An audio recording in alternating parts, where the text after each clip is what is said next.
like look at me like I'm crazy, and I'm just like, yo, I just got a different view of this thing, and I could see through the veil sometimes, and Yeah.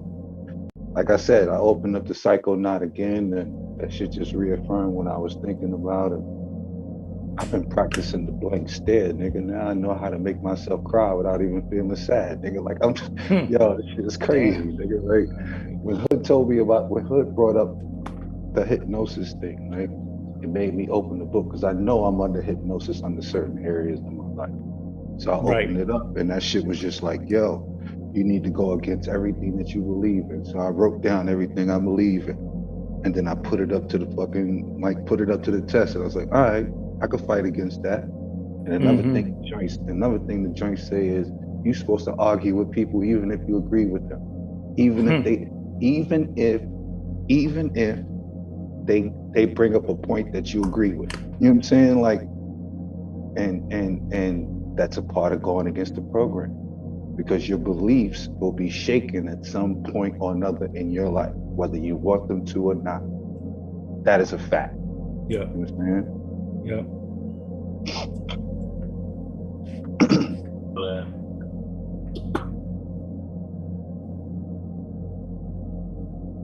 You done? Hmm. I'm sorry. My bad. I mean, I was like, I yeah, said this. I'm sorry. You ain't gotta And look, apologize. I was just wondering. but Shit. I mean, I'm all ears, nigga. What else you say? What else you gotta say, nigga? You all yeah, talking about the other side. You see the other side. What you see over there, nigga? This black boy Yo, magic. can I tell you about a transition I had? I don't know if it's a transition or a transmission or what, right? Hmm. But I went to sleep early one day this week. I normally go to bed around 12:30 whenever my grandfather's done taking his meds, right? Because he can't Hmm. remember his meds. So I make sure I don't go to bed until he's done with his meds, right? So one day this week, it was like 2 days. Matter of fact, it was Tuesday. I went to bed like 10 o'clock, but I know he's still up. So I know I got to wake up in like 2, 3 hours right before he go to bed. So I dozed off or whatever and I fall asleep. Now in the dream, I remember the dream because I wrote the joint down. I keep a book right next to the table where I sleep at, right? So I went to sleep, my nigga, and I'm in the dream. And in the dream, I'm walking into the bathroom, and something told me look into my grandfather room. And I look into my grandfather room. This nigga done hung himself on the door, right? Damn. Now, I done grabbed him off the door. I brought him down off the door. I put him down on the sofa. While I'm doing that, I'm trying to yell and wake him up, but I can't get the voice out, right? I can't say nothing, right? At the Hmm. same time, while I'm doing that, I hear him on the phone with his girlfriend. I flip the fuck out. I'm like, yo, what the fuck? I'm in a dream trying to resuscitate this nigga from hanging himself, and I hear him in real life on the phone with his girl. It's like y'all was Hmm. stuck in between two worlds at the same time, Hmm. bro. It only happened after I opened up the fucking psycho knot. I was like, yo, this got to be the psycho knot, nigga. Like, there's no way, yo, because I started doing the stare shit. I started doing the motionless shit. Like, I'm taking notes of this shit. I'm like, how the fuck? I'm in a dream. This nigga hung himself in a dream, but I could hear him in the background on the phone with his girl. I was, I was, I was, I was, Yep. bro, I was flipping. Like, I was like, I couldn't understand what it meant, so I just made sure I wrote it down and I said, "Yo, I gotta tell these niggas about this shit." Yo, I don't have any words for it, bro. I don't have any words for the shit that I've been experiencing, but I'm gonna start journaling everything. Like something told Yeah, me to man. journal every fucking thing, bro. I couldn't understand it. I'm like, yo, this nigga in the dream, he hung himself, and I could hear him in the background laughing with his girlfriend on the phone. I swear to God, I swear to everything I love, bro. Like, what I the mean, fuck is this? a lot of times it's metaphorical, right? Mm-hmm. Like maybe he was sacrificing part of himself in the conversation he was having with her, and you was witnessing that. Mm-hmm. Because, like, for me, like most of the time, like I rarely see spirits when I'm awake. I might see them flash by, but I do get into that world in my half dream state or before I start dreaming. And one of the things that I've learned is that the way people present themselves in the spiritual world or dream time, what would they call it? The indigenous people in Australia call it dream time, right? We call it spirit world, we call it whatever you want to call it. The place where our spirits dwell, flying free from our bodies. The way people present themselves in that world is a whole hell of a lot different than the way they present themselves in 3D time space, day to day. And it's just wild. So yeah, I mean, what do you say? Because you might have a dream. That's why people have dream interpretations, right? Some people say if you dream about fish, you on mute, Ra. I don't know if you were saying something.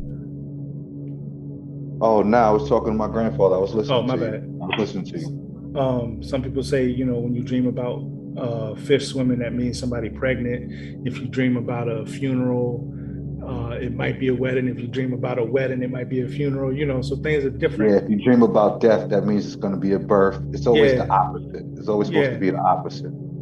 That's the original understanding, but after reading all of this magic stuff, bro, like, I don't deeper know. than that. Right, it's deeper than that.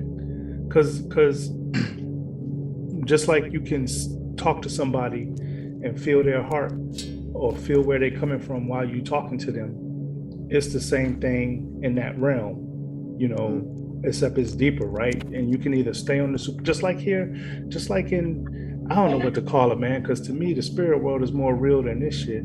But let me call it Earth space time. When you in Earth space time versus spirit world, you can have a superficial conversation with somebody here, and you can have a superficial conversation with somebody in spirit world. Or you could have a deep conversation and get to know somebody here, or you could have a deep conversation in spirit world. It's the same thing as where your heart at. Where's your heart at?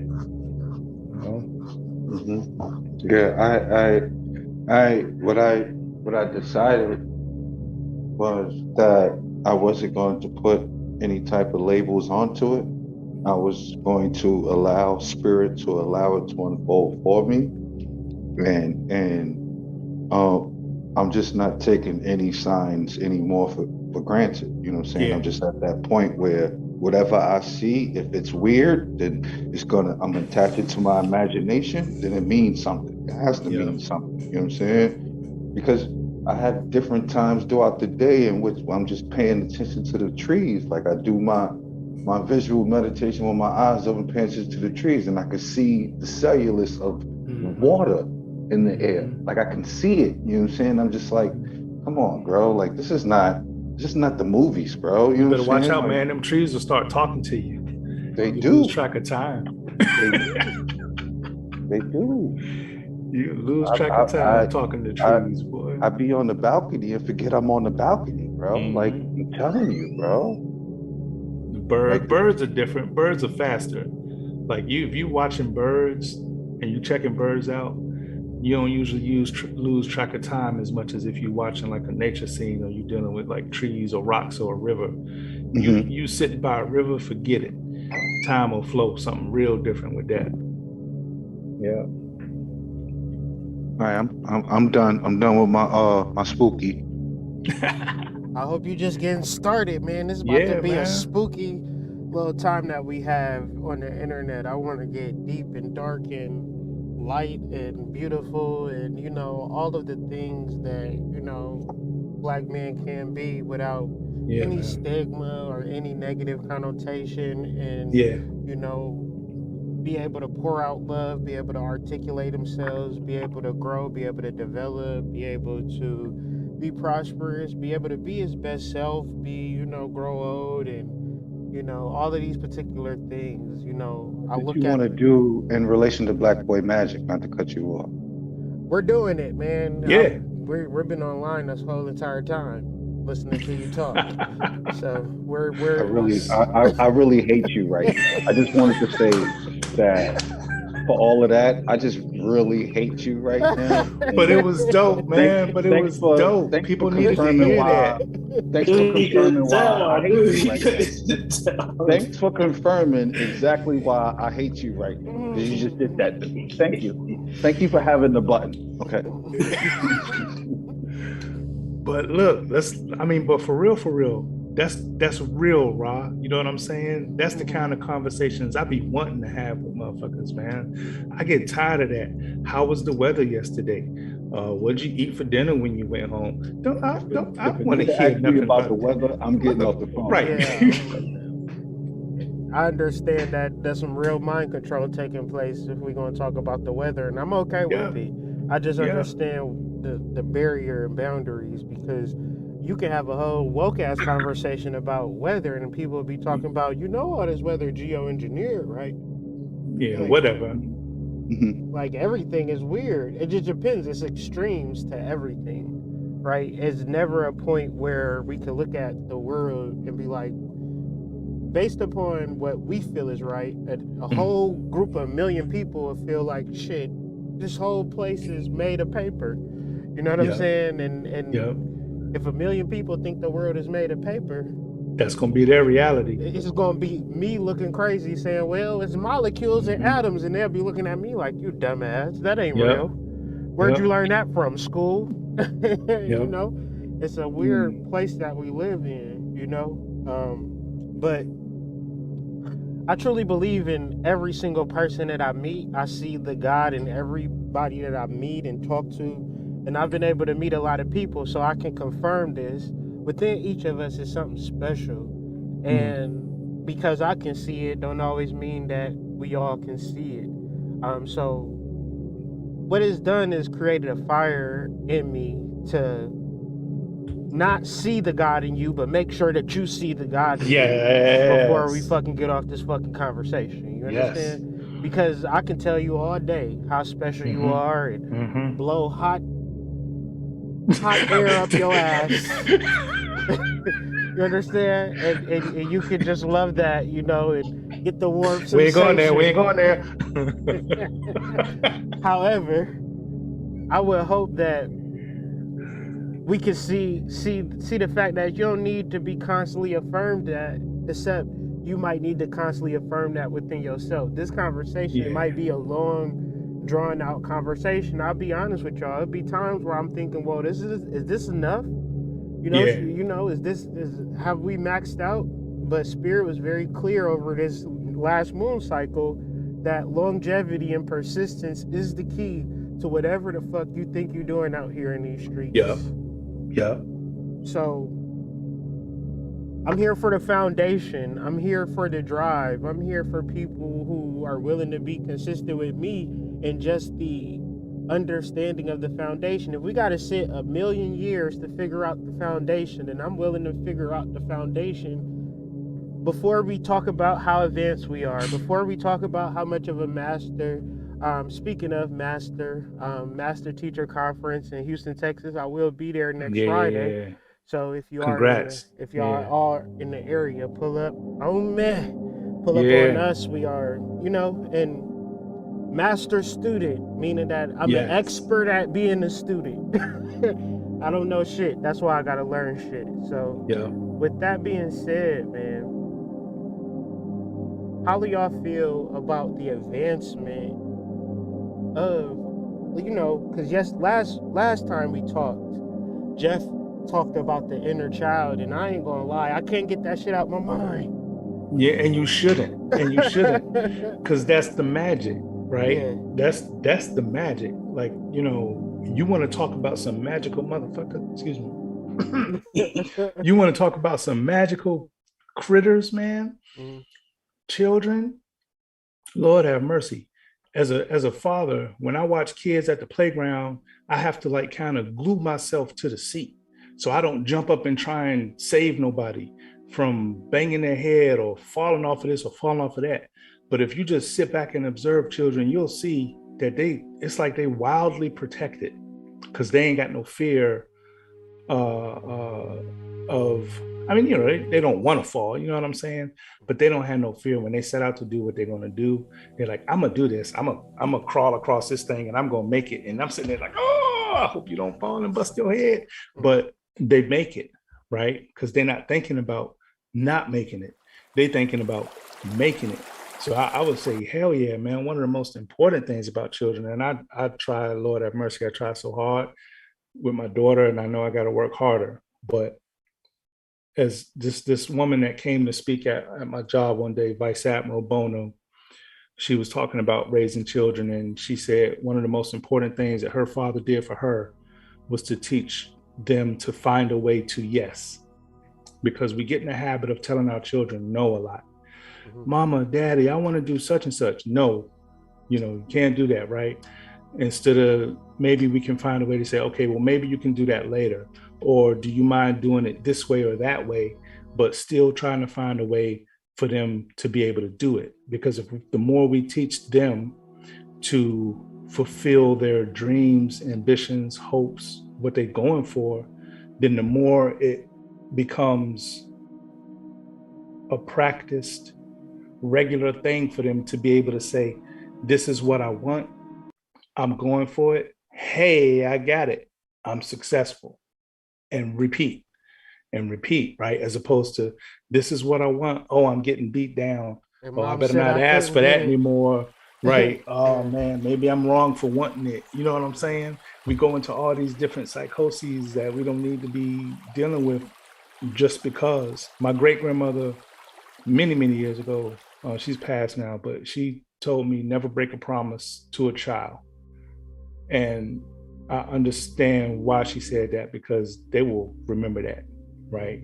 You tell a kid you're going to take them out for ice cream, do your best to take them out for ice cream. You tell a kid you're going to do this or that, do your best to do it. And that way you have an angel on your side. You know what I'm saying? So as far as what Jeff was saying, I ain't trying to steal your thunder, Jeff. You go ahead and jump in whenever, man. But as far as what Jeff was saying, when you cultivate that inner child, if your inner child has been, beat down by life, then you might have to take the time to relearn how to succeed at what you wish, at what you want to do, right? Just low level stuff like, take a break, go to the park, go fishing, skip rocks, whatever. I don't know. It's something real simple. I bet you it's something real simple you could think about right now that you probably didn't do today, that might have only took 5 minutes, that you should have done because you would have felt better for doing it. Right? That's cultivating that inner child, saying, I'm going to take the time to feel better because this is what I want to do. And to me, that's the beginning of magic.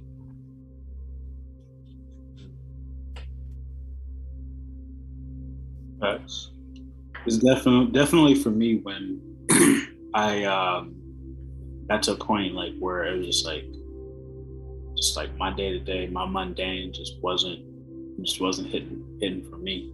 Like I knew I just needed to go home. It's kind of like I don't necessarily know where to start. It was like necessarily like the that idea of the inner child, or for me as a man, like wanting to tap into like my the divine feminine in me. It was kind of a mix between the two. Right. But I knew it was something that I had. Like I grew up as like just this kind of like happy being, and like and the people, like everybody around me, from family to loved ones, everything, like always kind of had like this.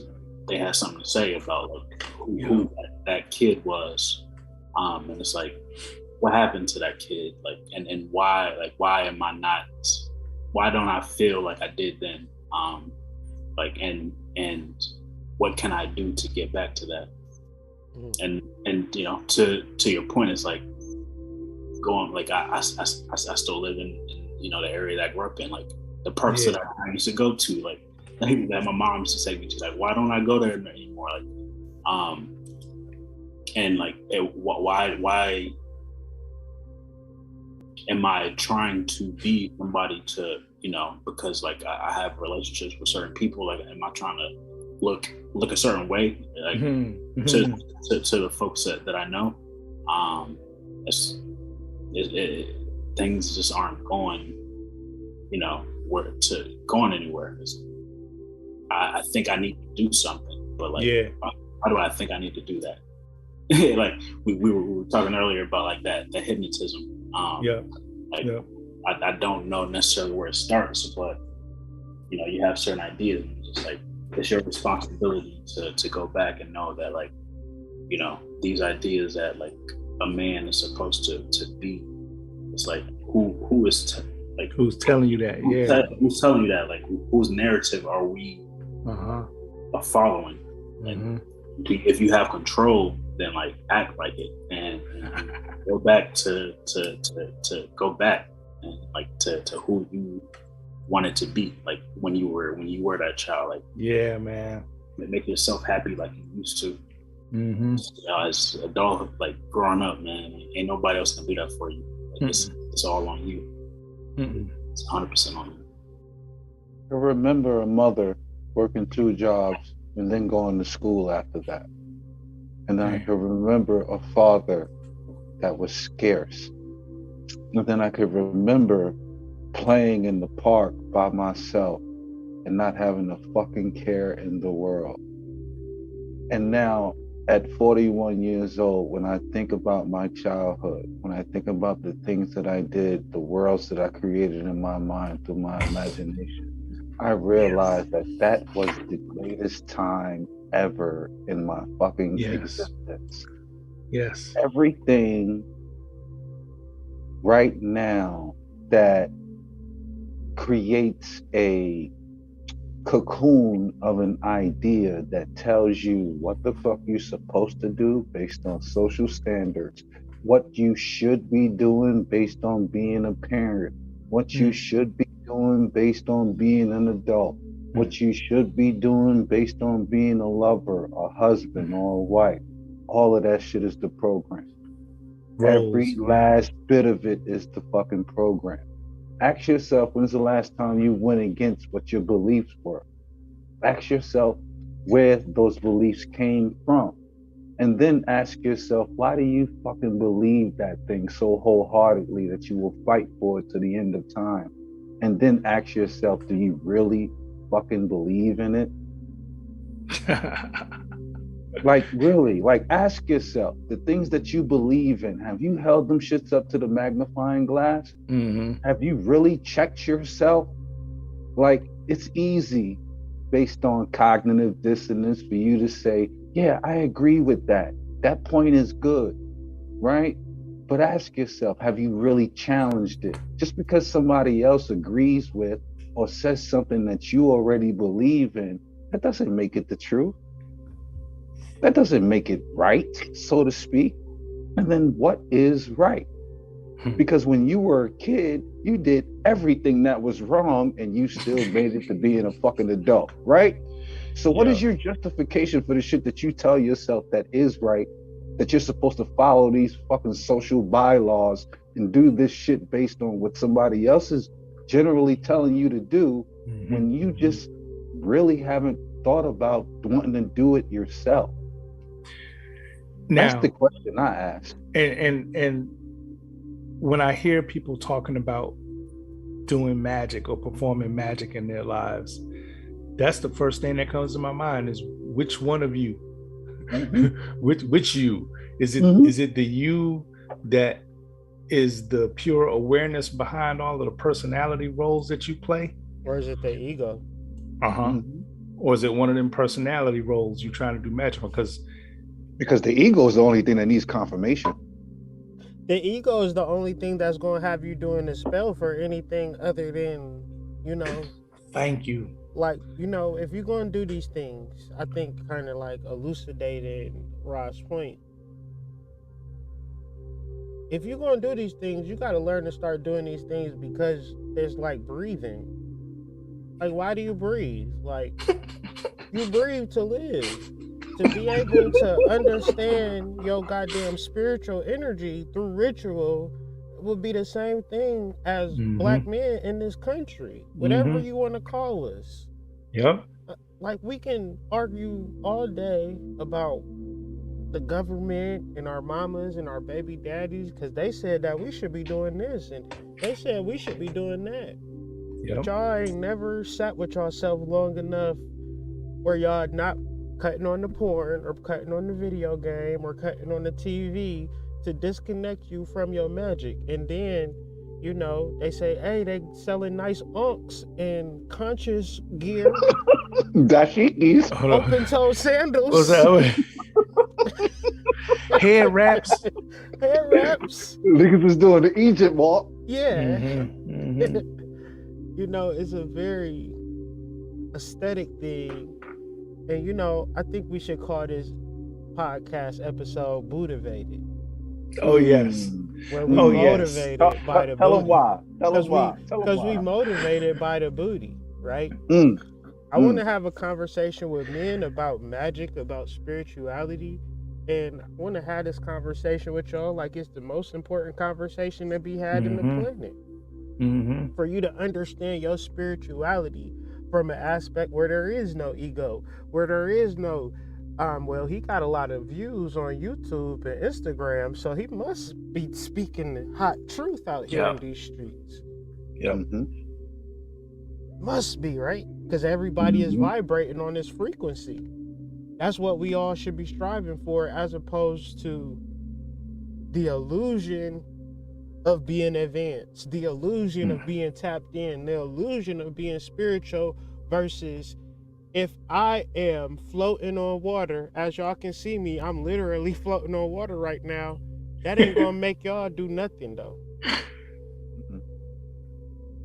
If I walked on water like Jesus, picked up 10 babies, grew up 10 arms with Shiva, and brought fire down on earth, would not fucking matter to y'all. Y'all got y'all own work to do.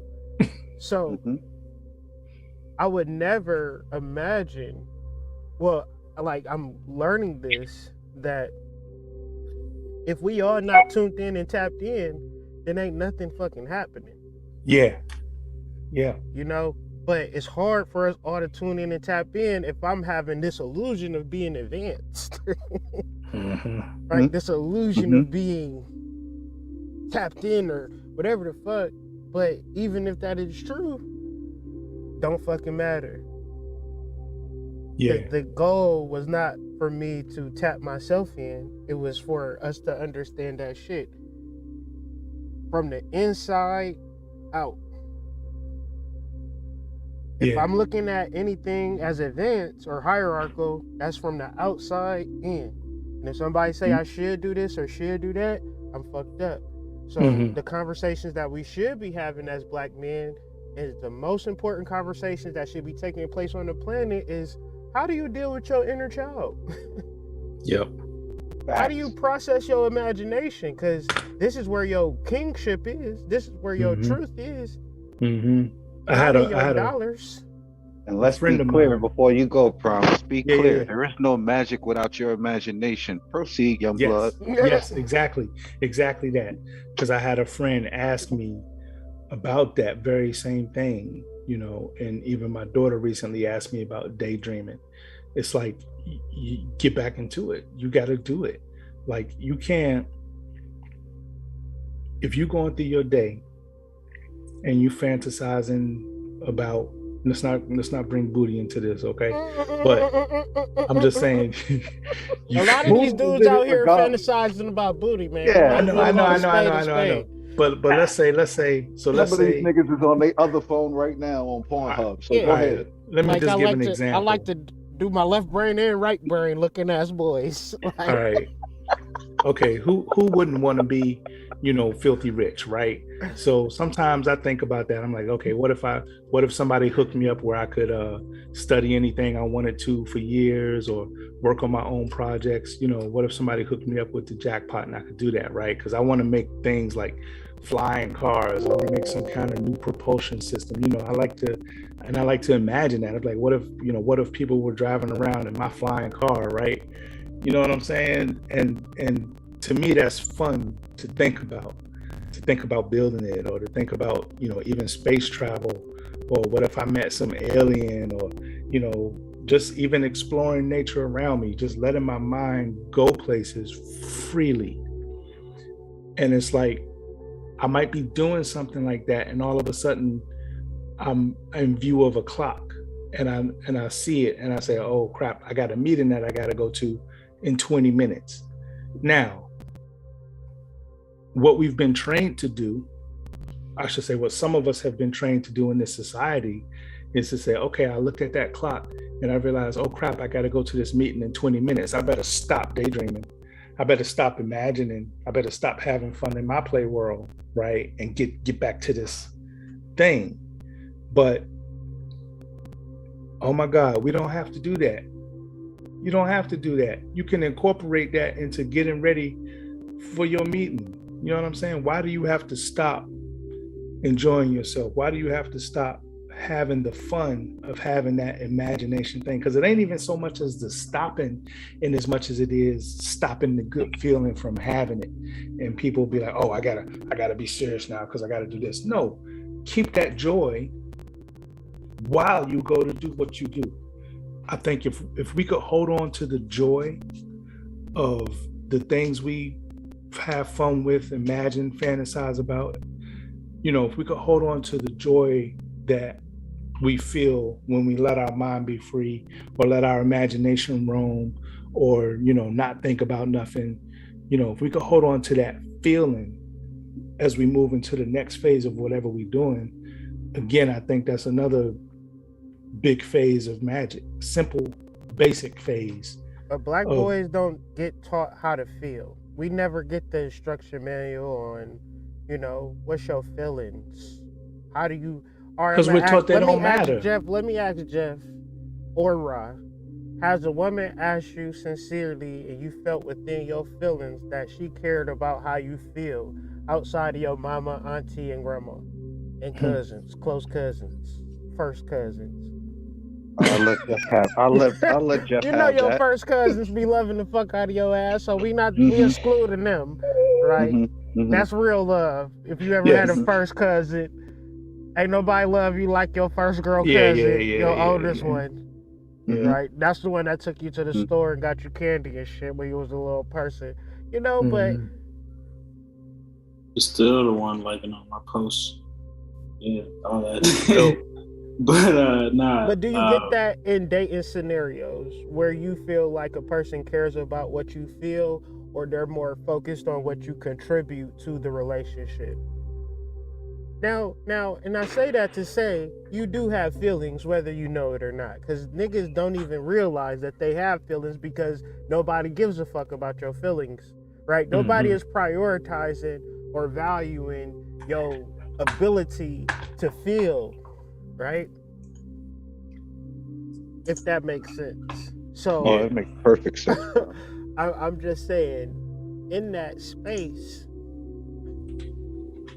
it's very important for us to feel certain shit in reference to manifesting when we're at work, to tune in and tap into our imagination, because that's what's going to free us and that's what's going to make it work for us. But if we don't even know how to feel, then we might be grinning, bearing, and doing something specifically for money. We might be doing something right now that we hate doing, but it pay good because we don't know how to feel. Or it might be some booty on the other side of it. Might be motivated. Might be motivated. Yeah.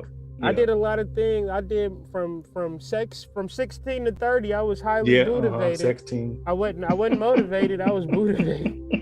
Goodness gracious, Lordy, who thought it? Gotta get that job so I could get that ride, so I could get that booty. Man, because they weren't going to accept me without I was booty. No I'm sorry, I can't blame it on that. Yes, I can. Go ahead. So, Jeff, have you ever felt like a person cared about your feelings from your perspective? And if anything, what pulled you out of that? A woman. Specifically, a woman that you were dating.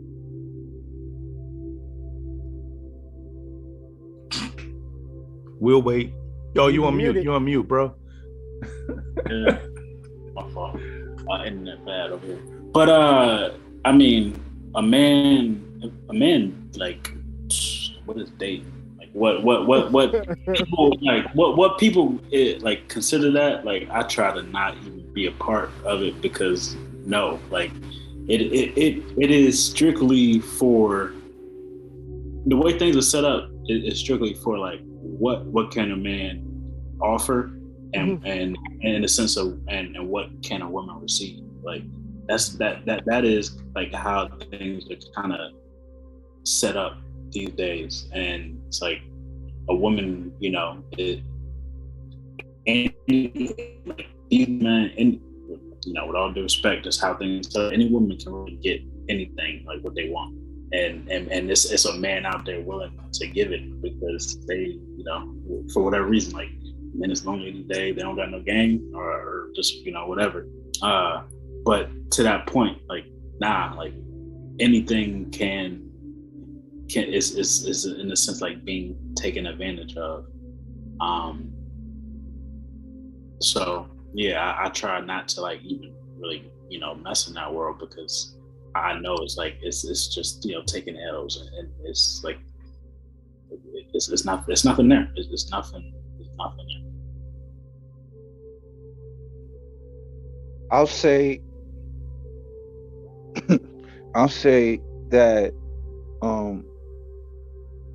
it's very few and far and in between. And what I mean by that is that you looking at like 1 or 2 out of 10. Okay. Most of the females that I have interacted with, the feeling part only becomes a matter of caring or something that they want to manipulate the situation into believing, or get to get you into believing that they care about, as if it actually will eventually transmute itself into them somehow. And again, we're right back to what can the man bring or provide. You see, the understanding as it stands right now, and this is not even projection because I'm not out there with a bunch of women, you know what I'm saying? This is just from what I see, and it's not what I'm grabbing hold on to, it's just from what I see. You know, if the money isn't correct, if the providing of leisure time and entertainment isn't correct, if the fulfillment sexually isn't correct, then the last thing that woman is going to care about is how the fuck you feel. Like, that's just what it is. Like, look at the women that you see every day, and the majority of them, based on what I see, are doing it for themselves. So the last thing she's going to do is turn around and say, how do you feel, nigga?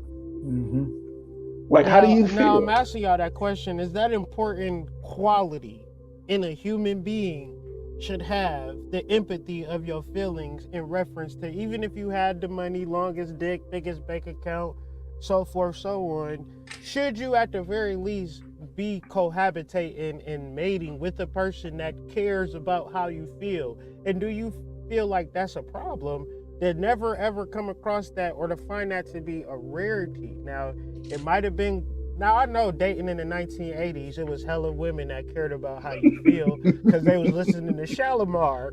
This is for the and 90s. That's right. The 90s, 2000, because you got to factor in hypnosis and music and media and Instagram and telephones and Netflix and the internet Hulu and all this type of shit, to whereas a person's expectation about you and you ain't reasonable, and they not going to check it. And the mass hypnosis continuously perpetuate the fact that you don't have feelings, and you got to make up for their previous boyfriends, because you know their previous boyfriends done did them wrong. You got to make up for that. So, and then they don't care about how you feel. So I'm saying all of that to say, do you feel like that's a problem, Jeff? Sacred? No, go ahead, Jeff, please. By all means. Yeah, it is the reality kind of you know, most people in the world, like to like that point of hypnosis is like women that I know listen to like more masculine music than dudes, like whether like it's like they listening to gangster rap or like even how like these women be rapping, like they rap intimidatingly, like how they be talking, like yeah, like I'm gonna take that. This pussy got 2 flaps and a clitoris with a hood on it. The little part behind it is a gooch. They be giving you anatomy lessons in their raps now. Like, Stop it. Tell that nigga to stop. What women is like into that, like how it's like how I'm not lying though. You ain't lying. There's some anatomy lessons going on, man. You ain't lying. That's why I said stop it. You ain't There's lying. some anatomy lessons happening. You're gonna hit a lot of triggers tonight. You're gonna hit a lot of triggers tonight. Go ahead, Jeff. Real. Yeah, but like, I mean, to be honest, I forgot like what the original question was, but no, I was saying, do you think that it's a problem? About your feelings. The fact that you going to get a majority of people that come across you that say, you know, I'm only caring about what you can contribute, and on top of that, I can give a fuck about how you feel. Do you feel like that's a problem? Yeah, I kind of do, but at the same time, it's like it is what it is, and like it's like to a degree, like figure out how to maneuver, like with what is given. Like I say, I don't deal with that. Like I have my own situation, and right. Like I was never do like I was never somebody that went on like took women on dates. It's just like I need to like have a different type of connection. Like I need to know like know you, like know like, exactly around you, like I want to know like, your name. I need some references over here. Like people gotta kind of people that I know gotta take something. That's me personally, but yeah, like it is what it is. It is what the world is today. And, like so I can have a problem with it, but like having a problem with it ain't gonna change it. I feel you. But do you have to play along with it? Right. Is there a life hack in the reference of getting a situation to where you can establish empathy in your relationships? Absolutely. Yeah. Absolutely. Biologically, it is an issue, right? If you don't care about your partner's feelings, then your feelings are a moot point. It really doesn't even matter. You can try to impose yourself on that situation all you want, but eventually that nigga is going to shut down, right? But that's just biologically. But if you're talking about a solution or an answer, niggas need to stop looking at women like sexual objects. Yes. Like that's it. Hold on, man. Say that again. That again. Niggas need to stop looking at women like sexual objects because they've already stopped looking at us like sexual objects. Yeah. They've been did that. Yeah. You know what I'm saying? Now we are the conqueror. They are the conquerors, so to speak. And each nigga is a conquering notch on their belt, so to speak, their proverbial belt, right? So now no, bro. They switch naturally, biologically. They took over the masculine roles because we got raised by women that taught us to be more feminine, and they got taught by their mom to be more driven, more masculine to get their money. And we're just looking at like, why can't they care about our feelings? But here's the kicker to that. Here's the kicker to that. She could teach you to be more tougher. She could teach you, the woman, to teach the other woman, her child, to be more strong and more vigilant in what it is that she is doing. But that's not masculinity. Nope. That's not masculinity. See, we have this mistaken identity of, just because a woman is stronger in what it is that she's doing and more independent, we're replacing that and calling that masculinity. Hold on, man. Like, You're going to have to repeat that, because I think a lot of people going to miss that. And that's something that I've been pissed about.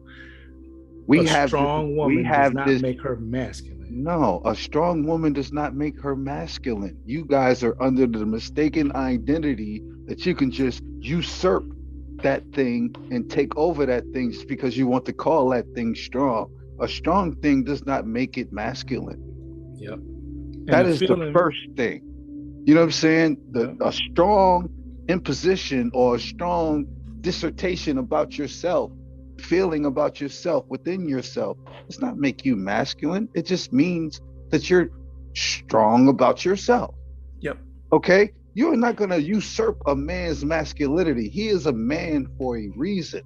And then you wonder why niggas shut down when you go and do all of this extra shit and he won't respond to you doing all of this extra shit. No, it has nothing to do with masculinity or femininity. What it is that you're taking charge. Yep. You taking charge does not make you more masculine. It just means you're taking charge. Yep. That's what that means when they say it is what it is. You know what I'm saying? We have lost the identity of what masculinity actually is and what femininity actually is.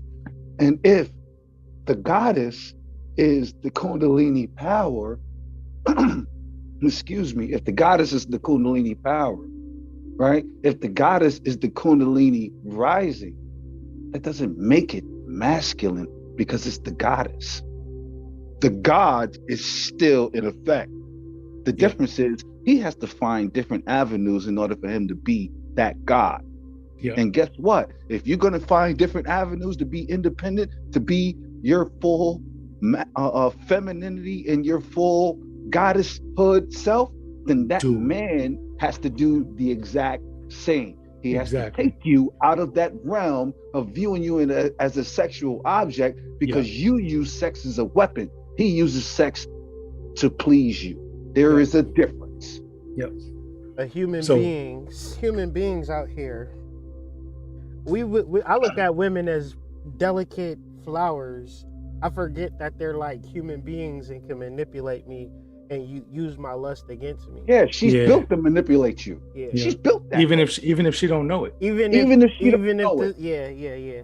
That's a deep. Even if she don't know it, my nigga, she built that way. That's a deep thing. Mm-hmm. Yeah, you got to be a kind of mix between PM Dawn and DMX. Gotta find that perfect balance. That perfect balance. Yeah, I think it might be Eric Benet. That would be a perfect balance of DMX, the nigga that walk around barefooted, right? Yeah, and cheated on Halle Berry. That's like Good Guy and Savage just mixed in one at the same time. At the same time. So I think the fine balance is emotional intelligence. Yeah, right? man. The thing is, the nigga. The dudes don't think that they can be emotionally intelligent. They think that their emotions is a weakness. Thank you. And the woman uses that idea against him. He just doesn't realize that she's using that thing against him. Yep. Just because a nigga is emotional doesn't mean he's weak. It just means he's feeling that thing at that particular time. He having a real life feeling that is going to come and go like anybody else. Because when it goes, you're going to be mad when it goes. Oh, man. You're going to be mad when it goes. Be at the gym. You're going to be mad when it goes. Why you working out every day? Who you working out for? Right? Who you getting all big for? Right? Why you got to look good to go to the corner store for? Right? Yeah. Mm-hmm. Let's get I'm sorry, I had to take it back to third grade. Baby. But straight up, this is law of attraction. Right? If I as a man am insecure about my own feelings, if I invalidate my own feelings, who am I going to attract? Big boss hog, manly, damnly ass looking girl. who will also invalidate my feelings. Law of attraction, right? Law of attraction, And this is back to magic, right? Understanding your magic, right, big homie? This is back to your magic, right? Because if you in your magic and you in your childhood state, it don't matter what the hell she doing. Right. It doesn't matter. The thing is, we think that everything she does matters. Which means we're putting our feeling, we're not on the back burner. We outside in and not inside out. Yes, yes. Ooh, say it again, please. We outside in and not inside out, because she gonna do the shit that's gonna do the shit. She gonna do what she do. Do what it do, baby. She's gonna do what it do. It don't never. You ain't gonna never stop the shit from happening, fam. She does it effortlessly. She doesn't even blink and she can do it. Bro, the shit is popping off when it's gonna pop off.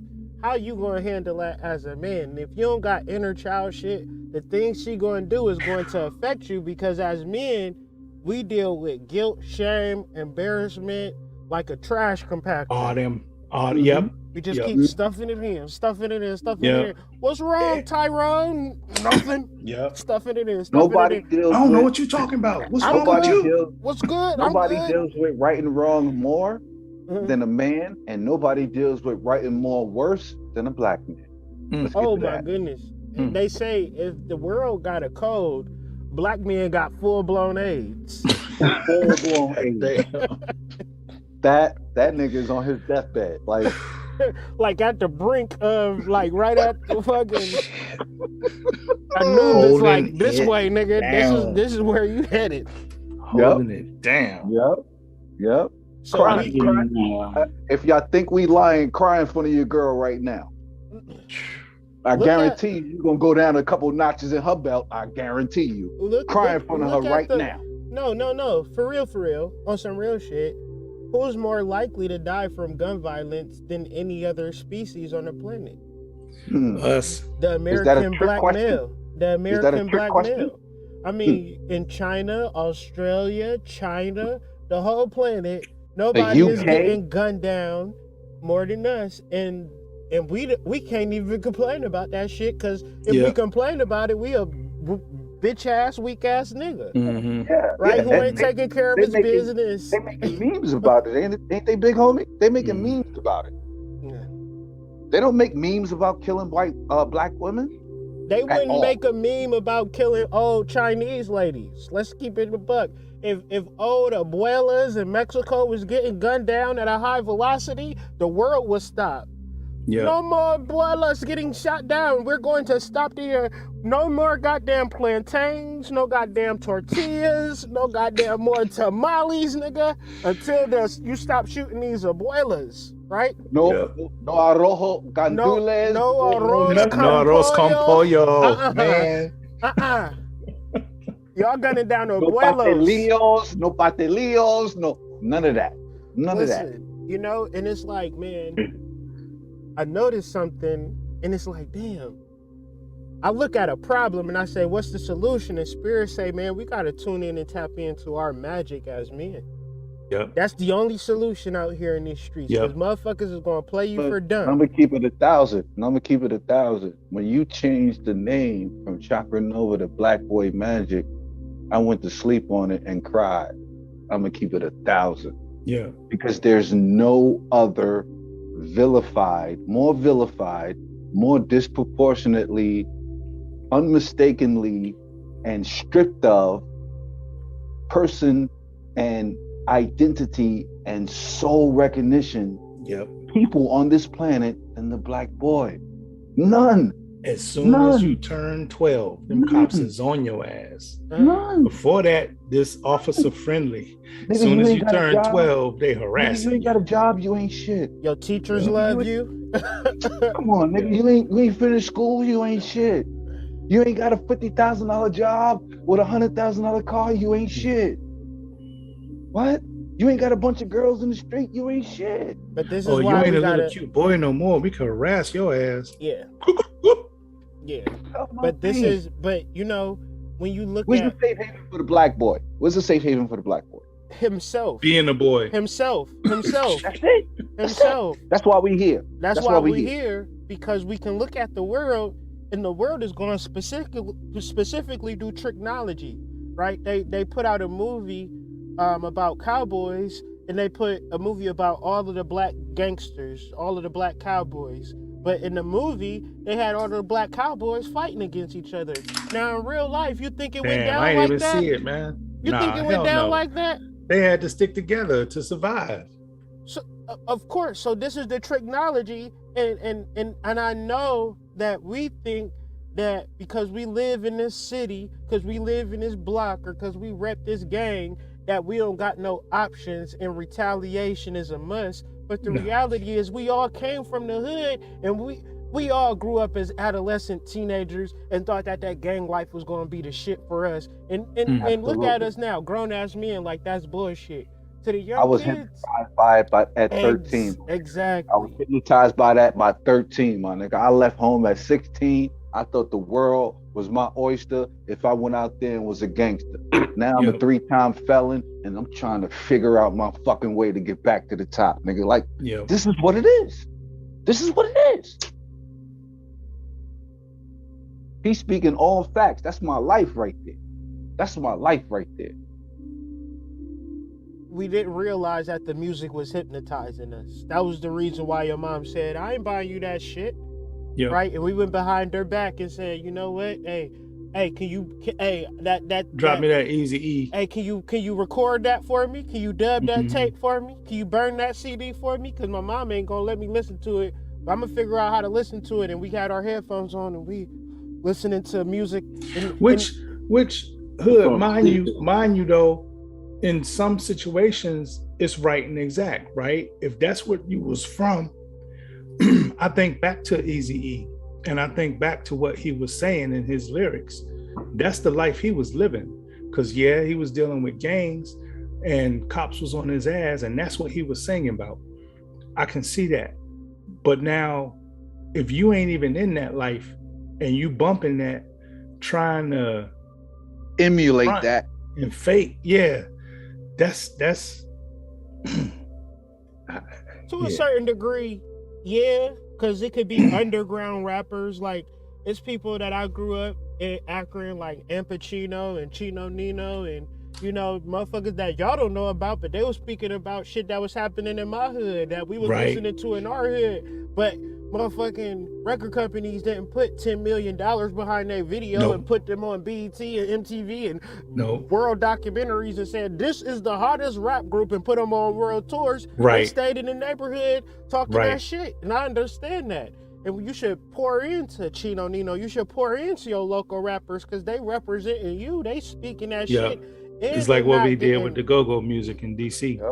That's exactly what it is. To that point, Prime, is like when you go outside and as a person who like from the culture, it's like when you hear that music, it's a family thing. It's like it's a safe haven. It's like when you hear that music, like that everybody is here together, like in the cultural moment. But like that the city is trying to shut that down. Like or it's like you answering one of the questions Hood asked. He said, where do Black boys go for a safe haven? We go to our music.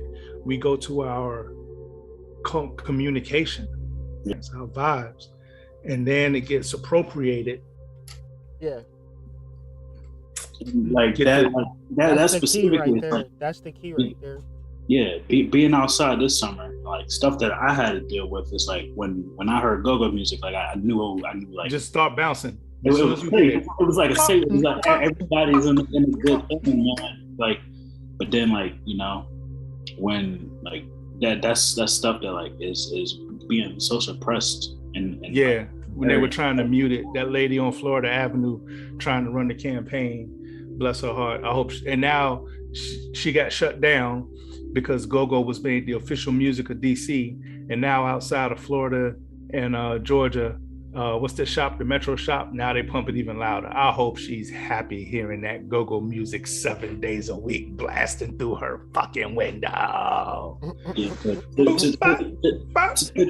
that point, is like I know we had that here, but like I know like other cities, I don't know like what they have. It's like gangster music is like everything. It's like DC get like gangster music is like rap music is secondary. Like you don't if you're really from here, you ain't trying to hear that because you don't want to know crap. It's like do other places have that like where like if every day you walk outside, you got to walk between the red rags and the blue rags. then yeah, you want some different shit. Yeah. I think the answer from my perspective to Hood's question is, if there's where do where do black boys go for their safe haven, we need to give them a space to learn how to go in within themselves. Within. And our brothers, our little black boys, and all our little black boys with all their black magic, they need to learn how to go within themselves to create their own world. That way, when they step out into this so-called real world, the fictitious world, this shit doesn't affect them. And if they don't know how to step into their own world and create the things they want to create in that world and manifest, then they're gonna lose the actuality, and they'll be stuck in the so-called reality. That's the answer that I have, because everybody doesn't have somebody to call. You know what I'm saying? Everybody doesn't have somebody that they can count on. Everybody doesn't have somebody that they can believe in. Everybody doesn't have somebody that they can trust. Somebody to help you financially. Everybody don't got nobody that got some money. Yep. You know what I'm saying? Or food, shit. I was at the Million Man March, man, and I remember seeing this little boy, and I guess he got tired because, you know, after a certain while, you couldn't. It was jam packed, and trust me, there was more than 1 million men there. But it was a beautiful thing to see so many brothers in one place. And I saw this little boy kind of sleeping on like one of the, I don't know what it was called. It was like not a monument. It was like a fountain or ledge, whatever. It was a place where he could crawl up into a little ball and be comfortable. And I looked at him and I thought, man, you in the safest place you could be in right now, surrounded by 1 million black men.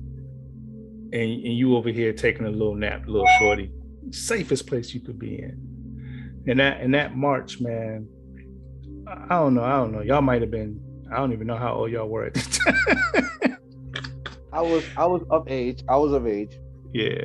But you know, it was a feeling of electricity, spiritual electricity, that I think everybody that was there took with them, and then tried to continue to propagate that throughout their lives and throughout the, you know, with everybody that they met, because it put to rest all of the myths that we couldn't get together, that there had to be violence every time we sat down, or, you know, that we weren't about anything in terms of spiritual, mental, or emotional development. It put all that to rest. And I think of that when I think of our conversation right now.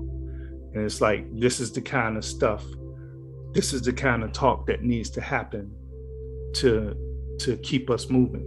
You know what I'm saying? Forward. So. Jeff, I need to hear from you, Jeff. Yeah, I mean, in regards to what?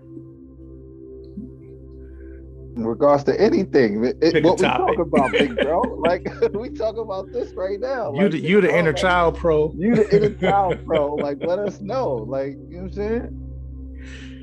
Your ear is to the street more so than anyone else over here. So, you know what I'm saying? Yeah, I mean, it's like, I know that, like, this is a message that is important to a lot of people. It's just like me, you know, doing the thing, you know, running my business and doing what I do. It's like I'm outside. It's like and the people that I'm communicating with are people who are, you know, they look like us and they, you know, going through it. It's like, man, like I just know that I want to push this message, like, of, you know, going, like, to, you know, what y'all said. It's like, I guess the answer is, it's like, it's going within. And like, it's so much confusion out here. It's so much noise. It's like, if that's just what I always want to push. It's like, you got it. Like whatever if you hearing, like, if you think it's anything outside of you that is an answer, it's like you are being misled. Everything is within. You kind of always had it. You know, like me just personally, it's like, it's still like I'm still going through fighting ego on a lot of things. And it's like making sure, like, if as long as you keep pushing, like the voice that's talking to you is your inner child. You're like, it's just that, man. Just keep going for that, and like working through what you're working through. But as long as you keep going, like that's, you know, like, what else can you do? That is what this work is about. Keep finding that, like, and you know, when I was a young kid, man, all I cared about was getting a couple of toys from the dollar store. I didn't care about being rich. I didn't care about money. I didn't care about, you know, having, you know, girls and nothing. It's like, it's the little things is what mattered back then. And when I'm doing this work, I'm realizing it's just little things again. It's like, not like nothing that is plastered on the TV can satisfy me. It's everything is doing this work, the soul work, and remember who you are. Small victories actually accumulate the big victory. Yeah, gradual growth is progress. It's to me, like, yeah, man. It's the only real progress. Microwaves. We're in the microwave age, right? Where you got to have it right now, right? And our youngins need to know that having it right now does not mean that the future you is going to be satisfied. Right. More than anything, the future you is going to be pissed because you done fucked over the house's money being a dumbass and never really understanding shit. Just thinking that you was supposed to get all of the sex and all of the money and just, you know, blow it all on dumb shit that was going to destroy your body and things of that nature. So as I grow and as I learn, it's one of the concepts that really penetrate and stick in my mind. And one of those things are intrinsic value. As this world changes, as this world morphs, there'll be, you know, the old gunslinger is the same gangster ass gunslinger in 2020, you know. The only difference is, who are you internally? There were healers in 1850 in the Wild Wild West, in the same way it's going to be healers in the Mad Max 2022. You know? And you shouldn't let the world go in this shit justify or going through some form